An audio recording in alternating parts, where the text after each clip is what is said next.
When my ex-wife Rachel died, I thought that chapter of my life was finally over. We'd been divorced for nearly 2 years before the accident. It was ugly, bitter, and long. She'd taken full custody of our son Noah, and I'd accepted weekend visits just to avoid more courtroom battles. When she died in that car crash, I was the one who got custody. The irony didn't escape me. She'd always said I wasn't fit to be a father. I moved Noah into my small house in the suburbs. A quiet neighborhood, safe, filled with families who waved when you drove by.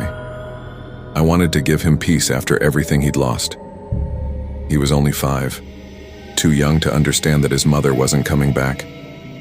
For the first month, everything felt normal, or at least the kind of normal that follows tragedy.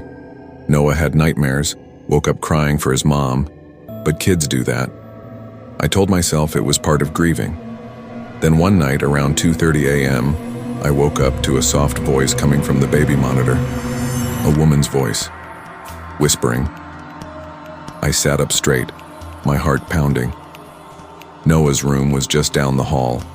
I could hear him breathing softly through the monitor, but over that, underneath it, was the faint sound of humming.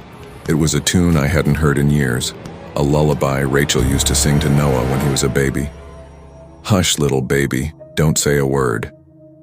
The melody was slow, off-key, but it was her. I knew her voice. I'd heard it whisper, I love you, scream in anger, crack in tears. I'd heard it every day for 6 years of marriage, and now it was coming through a piece of plastic sitting on my nightstand.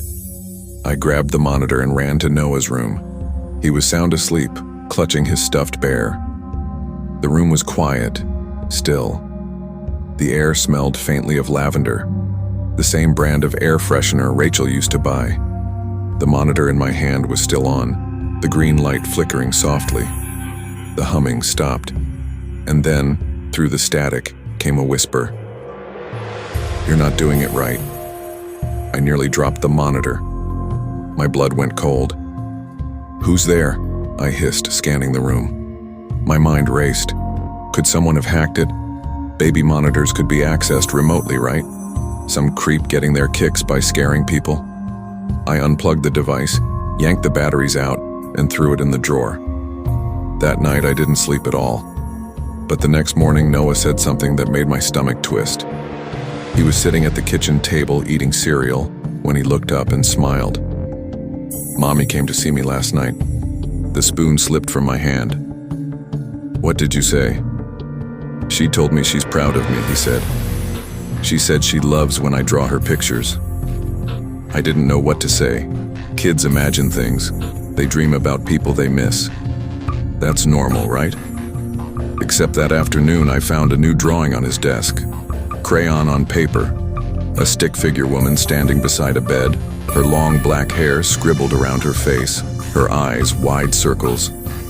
Above her head in shaky letters he'd written, Mommy watches me sleep. That night I left the baby monitor unplugged. Still, around 2:30 a.m., I woke up to the faint sound of humming. The monitor's light was on. I hadn't plugged it in. I picked it up with shaking hands. Through the static I heard breathing, slow, steady, then a voice. Why did you take him from me? I froze. My throat went dry. Rachel, I whispered, he's not safe with you. I wanted to throw the thing, but I couldn't move. I just stood there staring at the device until it crackled again. You can't keep him from me. Then it went silent. I rushed to Noah's room. He was still asleep, unharmed. The air, though, it was freezing cold, like someone had left a window open. I checked, but every window was locked tight. When I turned back toward the bed, something caught my eye. There, on the nightstand beside Noah, sat the framed photo of Rachel. I swear I hadn't put it there. Her eyes looked different, like they were looking at me. Over the next few nights, the voice became more frequent. Sometimes it whispered his name, sometimes mine. Sometimes she'd just laugh, soft, almost playful, like she used to when she was pretending not to be mad. I even recorded the audio once. The next morning, I played it back. There was nothing but static. No voice, no humming, just silence. But Noah's behavior started changing. He'd wake up with dark circles under his eyes, saying he'd been talking to Mommy. Once, I found him standing in the hallway at 3 a.m., holding the monitor and whispering, "I'm here, Mommy." When I took it from him, he screamed like I'd ripped away a piece of him. That was when I called a priest. Father Andrew was a kind, older man from the local parish. He listened patiently as I explained everything. He didn't laugh. He didn't call me crazy. He just asked to see the monitor. He prayed over it, then suggested I bless the house. I agreed. As he moved room to room with the holy water, I noticed Noah standing in his doorway, watching. The priest reached Noah's room, lifted the small silver cross, and began to pray. The lights flickered. Noah suddenly covered his ears and screamed, "Stop! You're hurting her!" Before either of us could react, the baby monitor, sitting unplugged on the dresser, snapped on by itself. "Leave him alone." The voice wasn't Rachel's anymore. It was distorted, deeper, layered with something wrong. The priest dropped his cross. "We need to go," he said quietly. But I didn't move. I was staring at the monitor, because through the static a face was forming on the tiny screen. Rachel's face. But her mouth was open too wide. Her skin was gray, and her eyes were completely black. "He's mine," she whispered. Then the screen went black. Screen. Father Andrew never came back after that day. I threw the monitor into the trash outside, but that night, I woke up to the sound of Noah's voice down the hall. He was whispering, "Okay, Mommy, I will."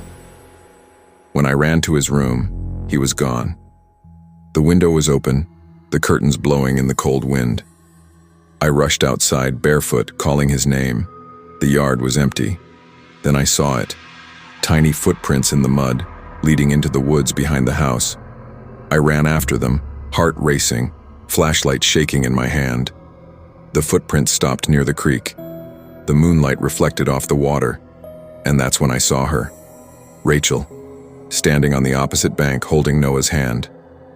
He looked up at me, eyes glassy, expression blank. "Rachel," I shouted, "let him go." She tilted her head, smiling. Her skin shimmered faintly, half transparent. "You had your chance," she said softly. "Now it's my turn." Then she stepped backward, into the darkness, and vanished, pulling Noah with her. I jumped into the water, screaming his name, but they were gone.